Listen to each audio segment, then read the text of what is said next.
আসছে নতুন ধারাবাহিক প্রফেসর বিদ্যা ব্যানার্জি, যার মাধ্যমে বহু বছর পর ছোট পর্দায় ফিরছেন অভিনেত্রী স্বস্তিকা দত্ত। ইতিমধ্যেই ধারাবাহিকের প্রোমো প্রকাশ্যে এসেছে, যা বেশ পছন্দ করেছেন দর্শকরা।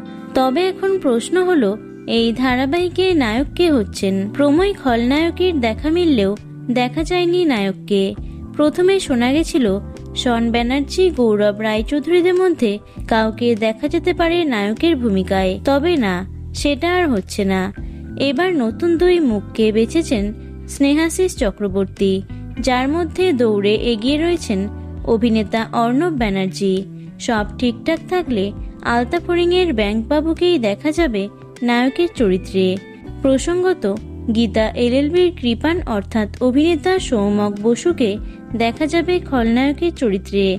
নতুন ধারাবাহিকে সৌমকের কামব্যাকে ভীষণ খুশি সকলে।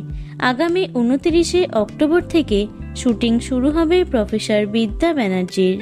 তো বন্ধুরা, নতুন ধারাবাহিক প্রফেসর বিদ্যা ব্যানার্জির জন্য কে কে এক্সাইটেড অবশ্যই কমেন্টে জানিও। ভিডিওটি লাইক এবং শেয়ার করো। এছাড়াও টলি দুনিয়ার অন্যান্য খবর পেতে চ্যানেলটি অবশ্যই সাবস্ক্রাইব করে রেখো। ধন্যবাদ।